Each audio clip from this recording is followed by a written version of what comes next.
Welcome back, everyone, to today's video. We're diving into a truly fascinating topic. How did we reach the point where we document and share nearly every moment of our lives? How did it become so widely accepted, not only to record our own lives, but also to follow every single detail of each other's? The movie The Truman Show was once just a thought-provoking piece of fiction. But today, it has become reality. Think about it. Parents begin documenting and sharing everything about their children's lives from the moment they are born.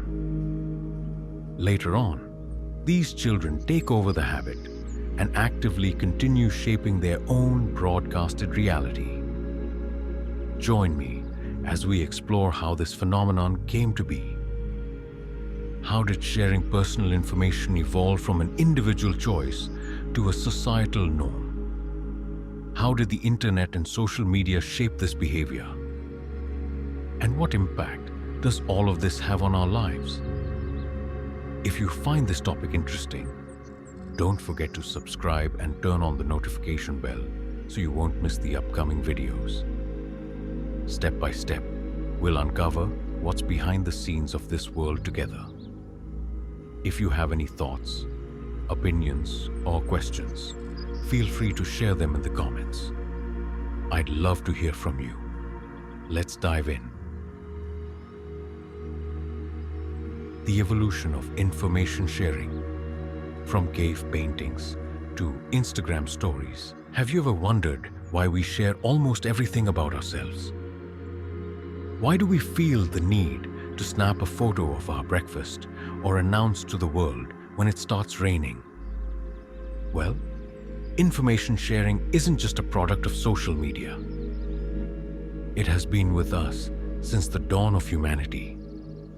The only difference is the tools we use. If you wanted to share a hunting story today, you'd probably make a cool TikTok video about it. But thousands of years ago, people did it differently. They painted their experiences on cave walls. The Lascaux cave paintings weren't just artistic expressions. They were the ancient Facebook posts of their time, messages meant for future generations. Of course, not all information was carved in stone, literally. Stories were passed down orally. Elders told tales to the younger generations, using songs and rituals to preserve ancient wisdom. Sitting around the fire, sharing stories, was humanity's first podcast, except you couldn't rewind it. As societies became more complex, people realized they needed a more precise way to record important information. In ancient Mesopotamia, scribes used cuneiform writing on clay tablets to track grain supplies and legal contracts.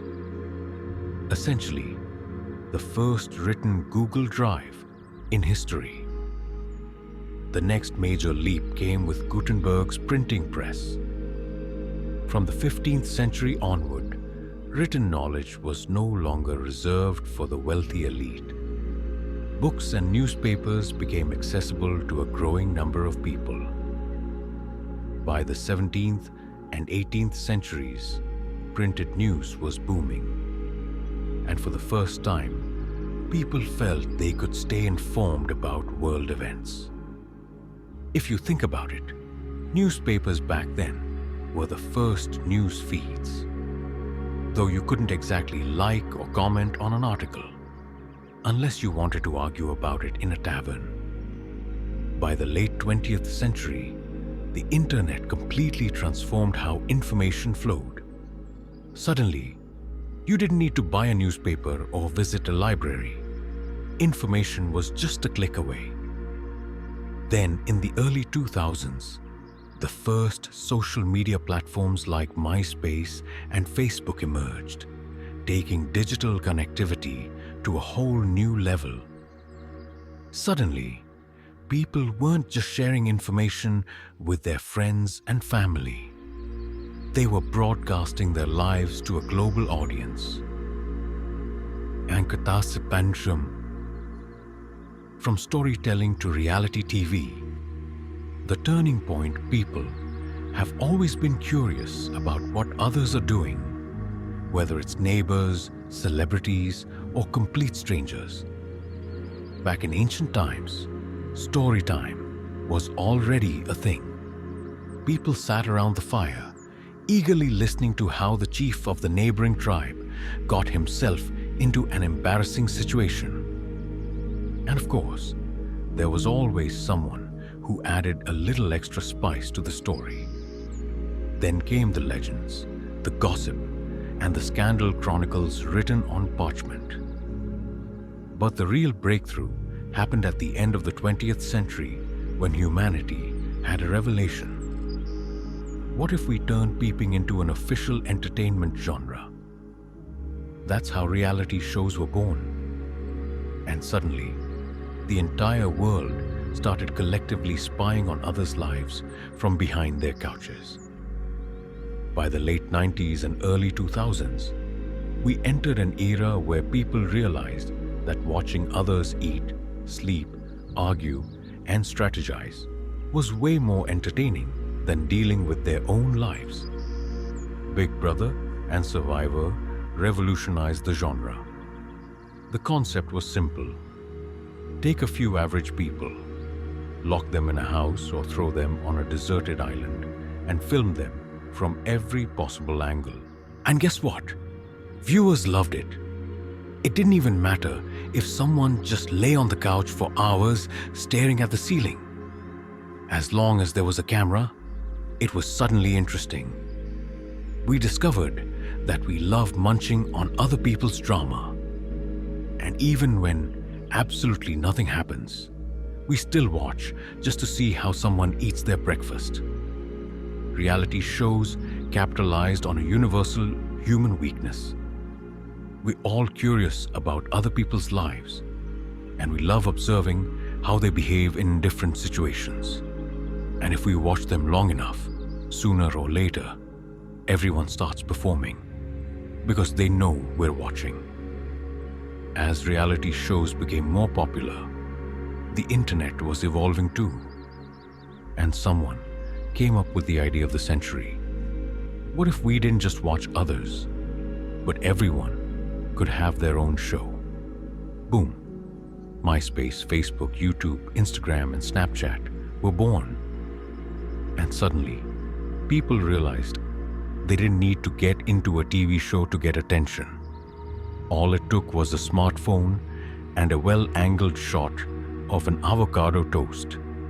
Suddenly, the question was no longer what is happening to me, but rather, is this worth posting? Went on vacation. It only counts if you photographed your beach cocktail from every possible angle. Got a new haircut? If there's no before and after picture, did it even happen? Thinking about something deep? Tweet it. Maybe someone will like it. Broke a nail? Post it. The world must know your pain. The marriage of reality TV and social media gave birth to a new social norm. We constantly document our lives. What would have once been completely absurd, like photographing your lunch and showing it to thousands of strangers, has now become a basic social ritual. Because let's be honest, we're all curious about others. That's why we watch reality shows, follow influencers' daily lives, and feel the occasional urge to document our own existence. Personally, I see that something fundamentally good, sharing information, has taken an unexpected turn. We now use it in a way no one could have predicted, literally broadcasting even the most insignificant moments of our lives. What do you think about this? Have we gone too far in a strange direction? At first, we were just watching. Then, we started sharing. And before we knew it, we weren't just the audience anymore. We became the main characters in our own Truman Show. Of course, no one thought it would go this far. When reality shows first appeared, the idea of people voluntarily signing up to be watched 24/7 seemed bizarre. But today, It's not just the residents of a surveilled house who live under constant observation. It's all of us. The difference: there are no hidden cameras behind the walls because we hold them in our own hands. Back then, reality TV producers decided what made it to the final cut.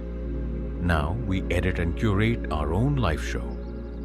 How would our messy morning hair look in an Instagram story? Nah, better stick to a sunset pic. A dead-eyed stare at our office desk? No, let's replace it with a coffee and a motivational rise and grind caption. And the best part? The next generation is already growing up like this. Parents no longer wait for their children to learn how to speak before broadcasting every moment of their lives to the world.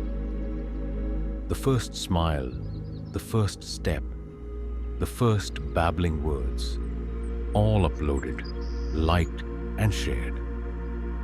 What used to be kept in a family album is now available for the entire internet to see. And by the time these kids are old enough to type, they've already inherited the habit. For them, documenting life isn't a choice. It's just the way the world works. They're not just living their lives, they're streaming them. Allah. But let's pause for a moment. Remember when intelligence agencies and movies went to extreme lengths to gather people's data? Governments and security organizations once invested enormous resources to find out who people were connected to, where they went, what they liked, and what they believed. Wiretaps, surveillance teams, classified dossiers, huge amounts of money, time, and effort were spent just to gather information on a single individual. And then, something changed. They didn't need to spy anymore, because people started voluntarily sharing everything about themselves. Today, if someone wants to know about you, they don't need advanced surveillance operations. All they have to do is check your social media profile. Who are your friends? Just open your friend list, and yes, that guy you met once in 2012 is still there. Where do you usually go? Instagram and Google Maps have been tracking your check-ins and movements for years. What do you like? Algorithms know more about your hobbies and interests than your own family. What do you buy? Well, Google knows before you do. What are your political or religious views? Just look at the articles you read, the posts you like, and the content you engage with. It paints a perfect picture. Once, intelligence agencies dreamed of a world where they had this kind of access. Today, they don't need to dream anymore. The algorithms, tech companies, and institutions already have all the information they could ever need.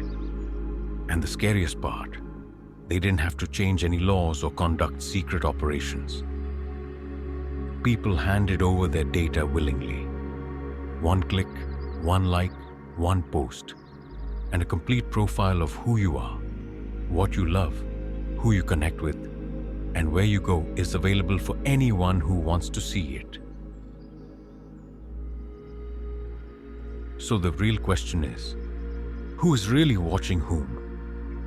And why do we still believe we are the ones in control of this system? Once upon a time, people were defined by their secrets. Their individuality was shaped by what remained unseen, unknown to the world.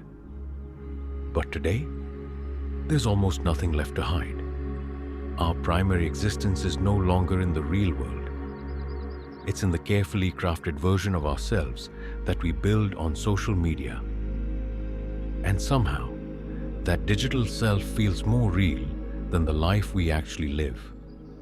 Maybe it's time to take a step back and ask ourselves, if all our social media profiles disappeared tomorrow, would we still know who we are?